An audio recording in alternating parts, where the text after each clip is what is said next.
The time is 11:23 p.m. The Gulf of Oman, 47 nautical miles southeast of Ras Al Had, the easternmost point of the Arabian Peninsula, where the Gulf of Oman opens into the broader Arabian Sea. This is a transitional body of water in every sense.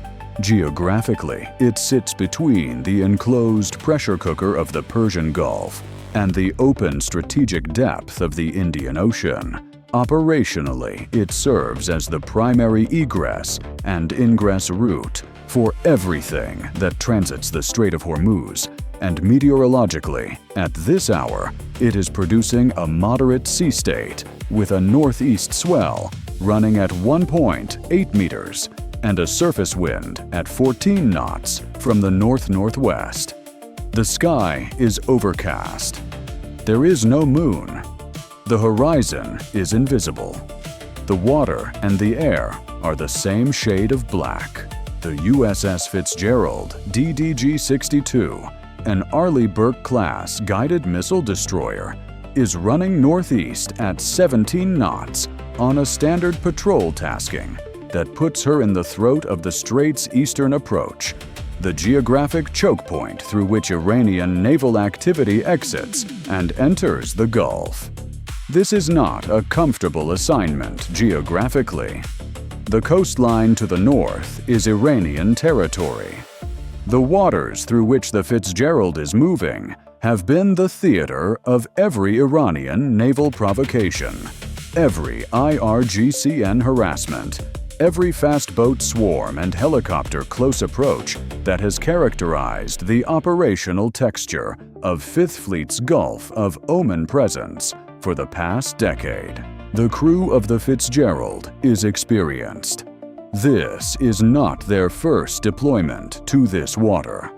The watch team in the Combat Information Center has developed the specific situational awareness that comes from operating in an environment where the background noise includes Iranian patrol activity, commercial shipping, fishing traffic, and the occasional fast mover that resolves into something more interesting upon classification.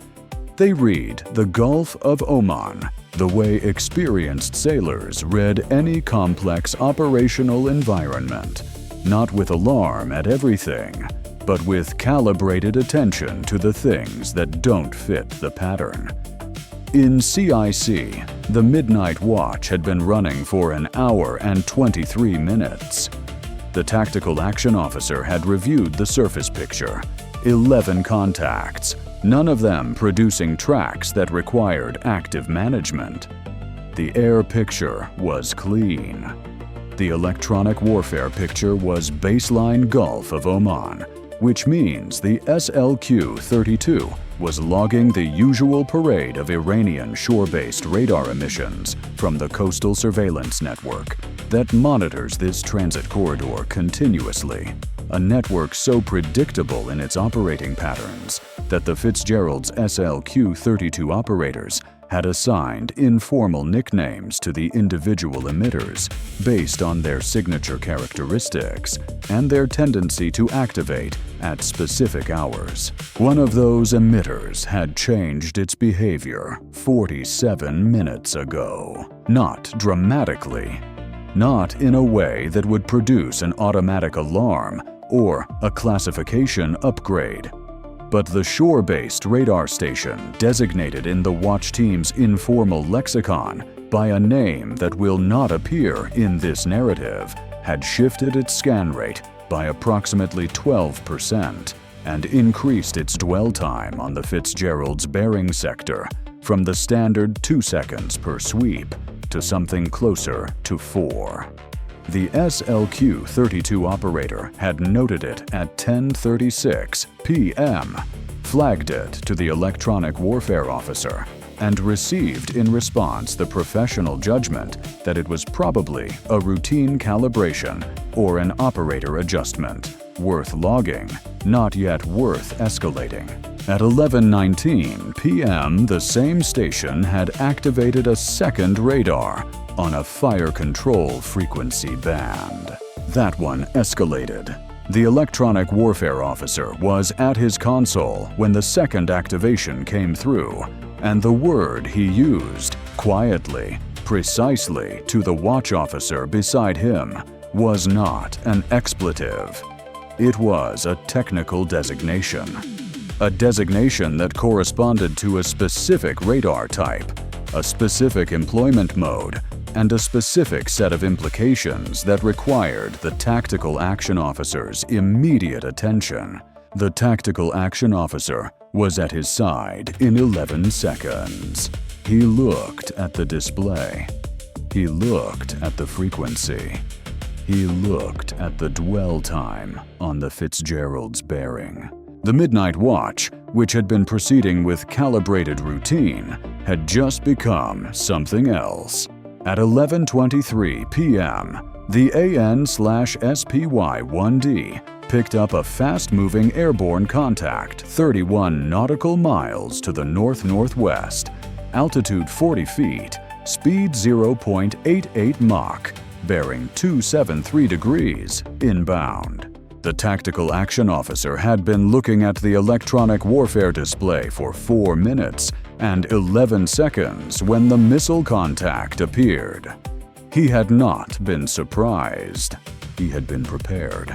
"Vampire, vampire, vampire," he said, using the brevity code for an inbound anti-ship missile, and the Fitzgerald's combat system came alive with the organized, trained urgency of a crew that had drilled this scenario until the sequence of actions was faster than conscious thought. He did not, at this moment, have time for coffee. The contact was inbound at 0.88 Mach, 31 nautical miles. The Fitzgerald had approximately 2 minutes and 14 seconds before the contact reached minimum intercept range for the SM-2 Block IIIB. After that threshold, the Phalanx CIWS would be the final layer. 2 minutes and 14 seconds in Aegis terms is not comfortable. It is workable. The system had calculated 3 intercept solutions within 4 seconds of the initial track. The tactical action officer authorized weapons release on the primary solution at the 11-second mark. The first SM-2 Block IIIB left the forward Mark 41 vertical launch system cell at 11:23 p.m. and 41 seconds. It was traveling at Mach 3.5 by the time it cleared the ship's superstructure. The story of the next 94 seconds is a story about what happens when a missile designed in the 1970s and modified through the 1990s meets a system designed specifically to address exactly that kind of missile. But first, before that story, the Fitzgerald had a problem that had nothing to do with the Noor and everything to do with where the ship was at exactly the wrong moment. At 11:21 p.m., 2 minutes before the missile contact appeared, the Fitzgerald's navigation watch had completed an update to the ship's position and identified a discrepancy. The current track, if maintained at 17 knots on the northeast heading, would bring the ship within 6 nautical miles of a charted shoal area on the edge of the Masira Island approach zone within 43 minutes. Not an immediate problem, but a navigational constraint that had been noted and flagged to the officer of the deck for a planned course adjustment in approximately 20 minutes. The planned course adjustment was now irrelevant. The Fitzgerald's immediate tactical priority was the inbound contact, not the shoal 43 minutes away. But the shoal was there. 6 nautical miles to the southeast, the water got shallow. And the Fitzgerald, at 17 knots, with an inbound missile contact driving her tactical picture, had exactly one direction she could not maneuver: southeast. The officer of the deck knew this. The tactical action officer knew this. The ship was not trapped. one direction unavailable out of 360 degrees is not a trap. It is a constraint.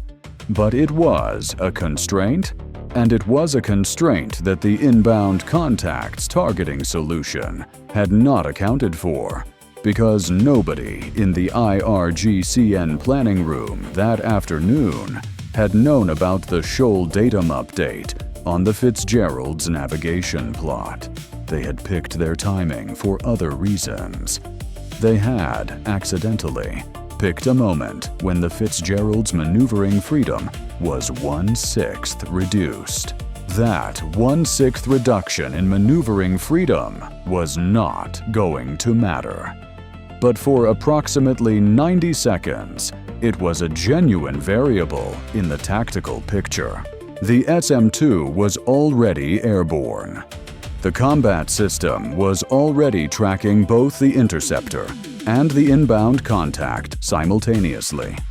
The Fitzgerald had turned 30 degrees to port to open the engagement geometry, a maneuver that placed the shoal at the Fitzgerald's stern rather than her starboard quarter, converting the constraint from a factor to a non-factor in approximately 45 seconds.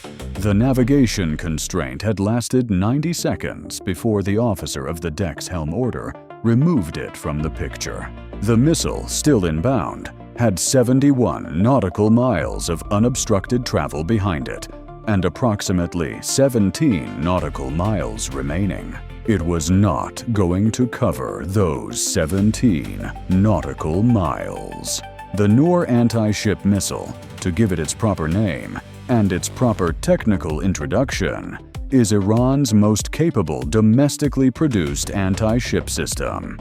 It is a development of the Chinese C-802, which Iran acquired in the 1990s and subsequently worked to modify, improve, and eventually manufacture locally under a technology transfer and reverse engineering effort that has produced a weapon with genuine operational capability. The Noor has a range of approximately 120 kilometers, active radar terminal guidance, a turbojet propulsion system that gives it a cruise altitude of 5 to 20 meters in its final phase, and a 165-kilogram warhead.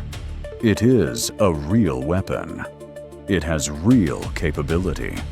The Iranian Navy's development of an indigenous cruise missile capability represents genuine technical achievement and genuine operational investment. The Noor is not a joke. What the Noor is, in the context of this engagement, is a 1970s origin guidance architecture operating a radar seeker whose frequency, pulse characteristics, and acquisition behavior had been fully characterized by U.S. intelligence services across multiple collection opportunities, including 2 previous events in which Noor seekers had been activated in proximity to U.S. naval assets, and the resulting emissions had been captured, analyzed, and incorporated into the Aegis Threat Library. The SM-2 Block IIIB's guidance system knew what a Noor seeker looked like. It knew the seeker's operating frequency. It knew the acquisition pattern. It knew, in the precise computational language of terminal guidance, exactly how to position itself for a kinetic intercept against this specific type of target. The Noor's guidance system did not know anything about the SM-2 Block IIIB. It knew what it had been programmed to know about the ship it was targeting. The Fitzgerald's radar cross-section, her general dimensions, the expected electromagnetic environment around a U.S. destroyer. It did not know that the electromagnetic environment it was flying into included an intercept solution calculated to within fractions of a degree of its own current track. The SM-2 and the Noor met at 11:24 p.m. and 55 seconds. The intercept occurred at 14.3 nautical miles from the Fitzgerald's hull. The Noor's debris field fell into the Gulf of Oman at coordinates that placed the impact zone approximately 900 meters west of the intercept point, scattered across a surface area that the sea state began dispersing almost immediately. Total engagement duration from first contact to intercept, 94 seconds. The Phalanx CIWS, which had been tracking the inbound contact as a backup layer and had calculated its own intercept solution independently, had not been required to fire.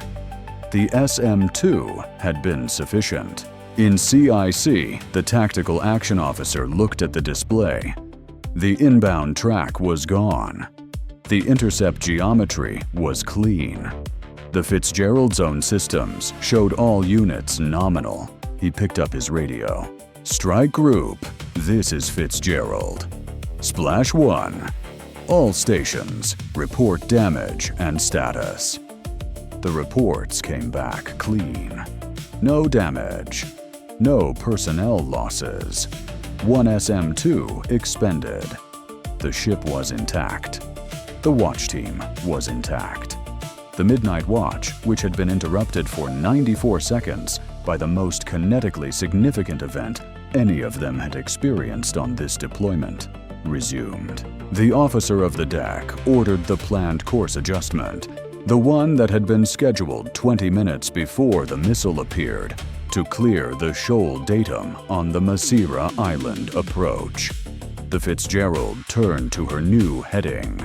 The navigation constraint that had briefly reduced her maneuvering freedom was now behind her, along with the shoal, along with the debris field, along with 94 seconds that would appear in the ship's log, with the clinical precision that naval records require, and the operational weight that those records never quite convey. Now, let's discuss what happened in the parallel universe of Iranian planning and Iranian perception, because it is a universe that operated on significantly different information than the one described above. The Noor launch had been authorized at the command level following a targeting sequence that had begun when the shore-based surveillance radar first acquired the Fitzgerald in the early evening hours. The Fitzgerald's track had been maintained through a combination of coastal radar coverage and what appeared to be passive tracking support from an IRGCN patrol vessel operating under emissions control approximately 28 nautical miles to the north.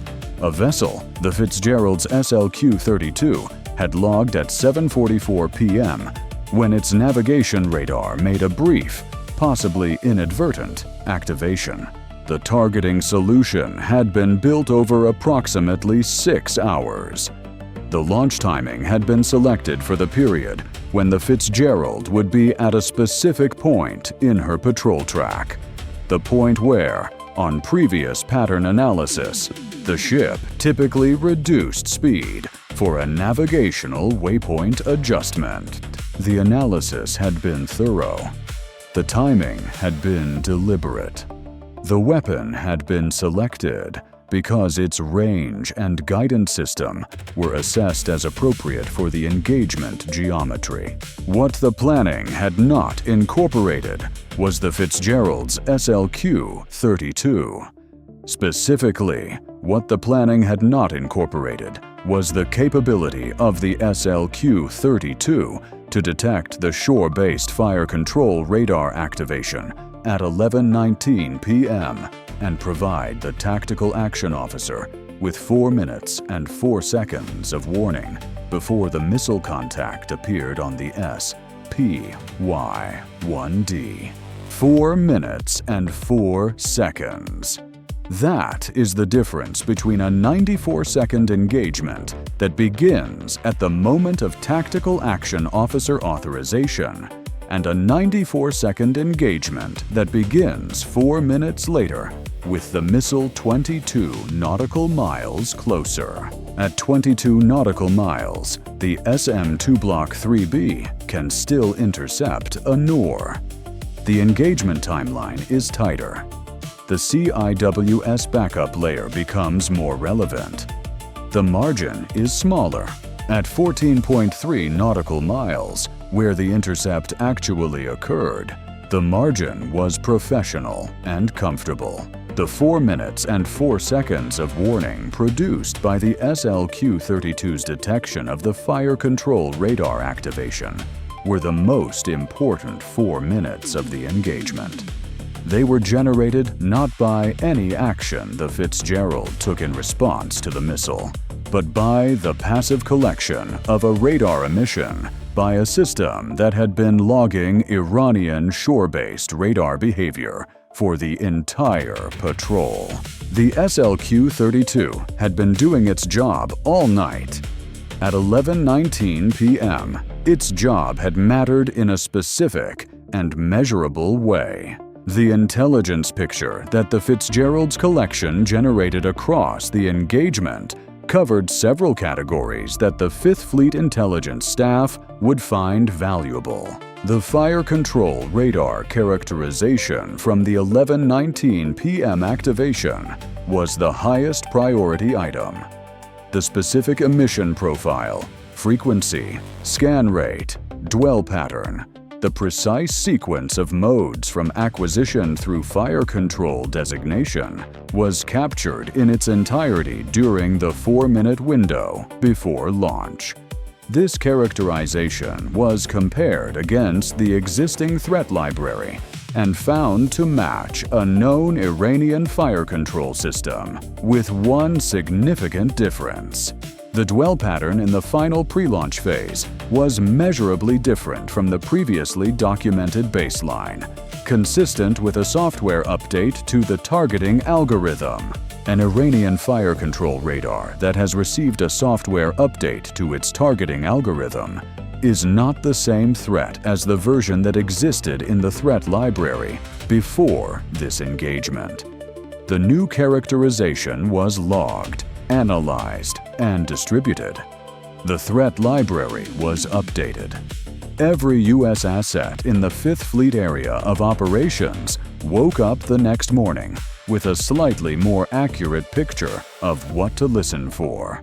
The patrol vessel that had activated its navigation radar at 7:44 p.m., the one operating under emissions control to the north, was correlated against the engagement timeline.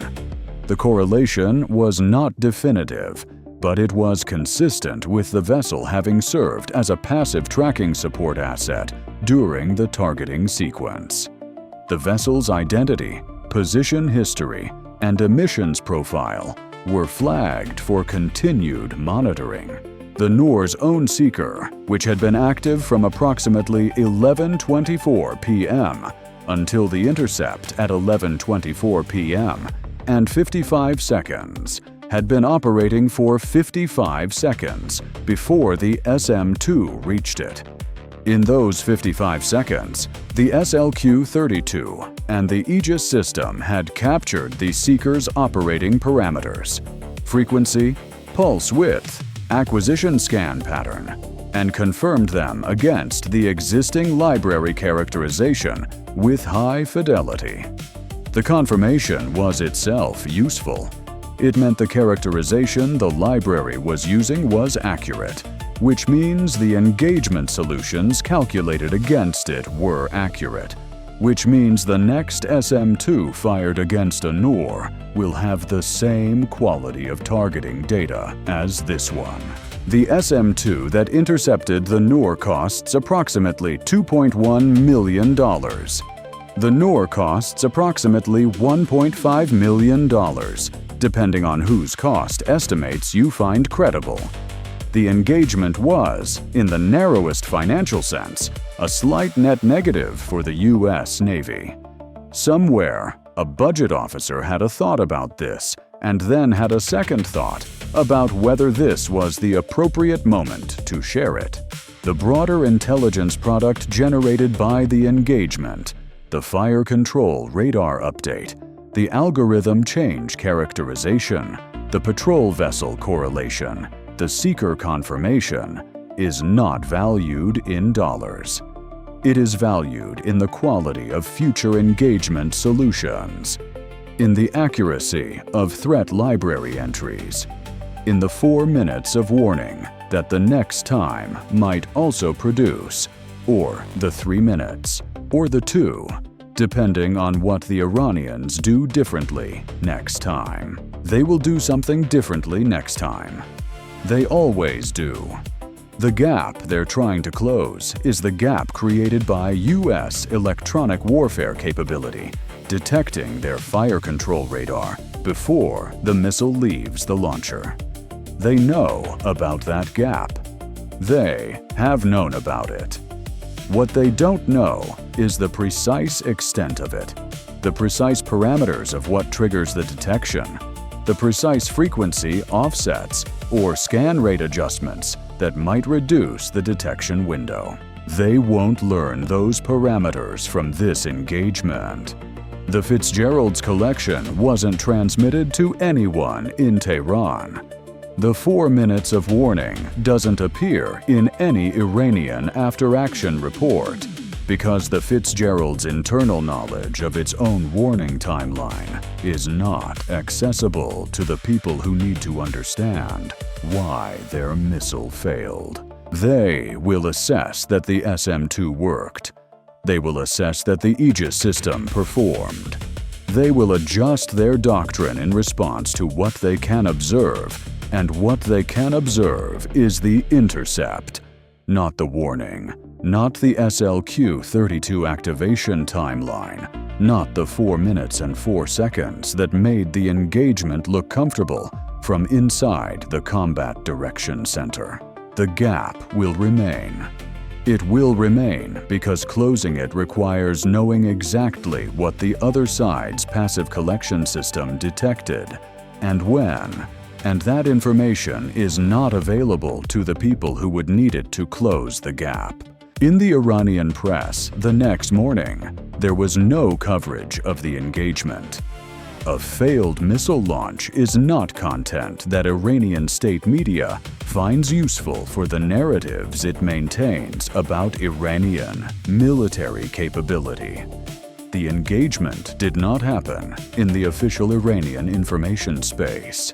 Fishing vessels had been observed in the Gulf of Oman. Normal operations had been conducted. The IRGCN remained vigilant. The Fitzgerald's log recorded the engagement at 94 seconds duration, 1 SM-2 expended, no damage, no personnel removed from the battle space.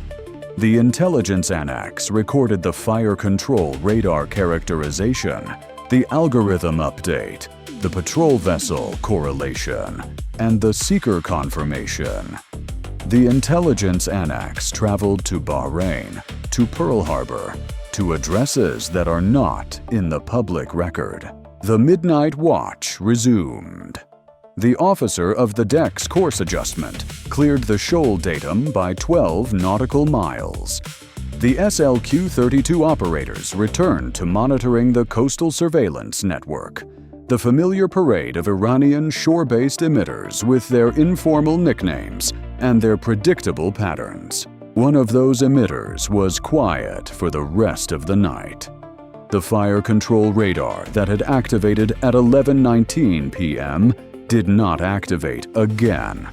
Whether this reflected operational caution, equipment issue, or the simple fact that the mission was over was not determinable from the Fitzgerald sensor picture.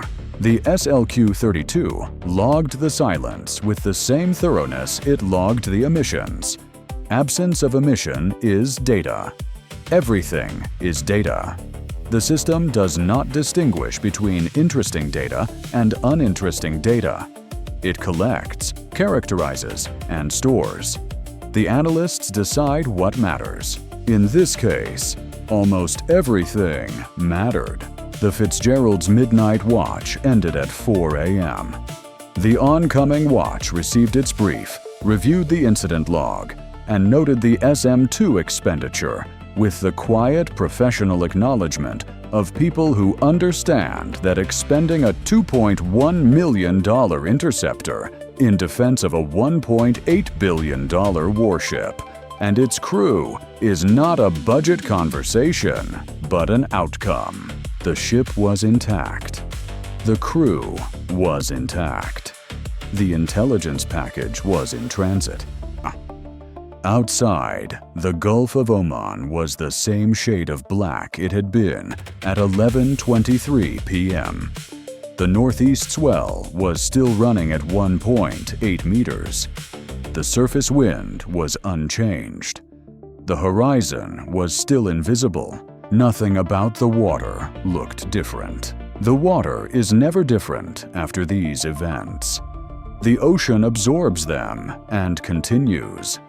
The debris from the Noor had already dispersed on the swell, scattered across a square mile of Gulf of Oman surface and sinking slowly toward the bottom. 2,200 meters below, Iranian state media would not cover the debris. Iranian state media would not cover the engagement. The engagement had not happened in the official Iranian information space. In the unofficial Iranian analytical space, the professionals who review what went wrong with the mission and try to understand why, the engagement would be examined carefully. They would see the intercept. They would see that the SM-2 was launched with enough time to achieve a comfortable intercept geometry. They would draw conclusions about U.S. response times. What they would not see and could not see was the SLQ-32 operator who flagged the fire control radar at 11:19 p.m. They would not see the 4 minutes and 4 seconds. They would not see the tactical action officer standing at the electronic warfare display, watching the fire control radar dwell, having already begun the mental sequence that would, when the missile contact appeared 23 seconds later, look like preparation rather than reaction. It was preparation. It had been preparation since 11:19 p.m. That is the thing about passive electronic collection that makes it tactically decisive and strategically durable. You cannot see it working. You can only see its effects, and its effects look like the other side being very, very fast. They were not fast. They were informed. The SLQ-32 had done its job. The SM-2 had done its job. The Fitzgerald had done her job. The Gulf of Oman was the same shade of black it always is at midnight, and somewhere 2,200 meters below the surface, the debris of a $1.5 million Iranian anti-ship missile was completing the last phase of its operational life. It had not found what it was looking for. Bye for now.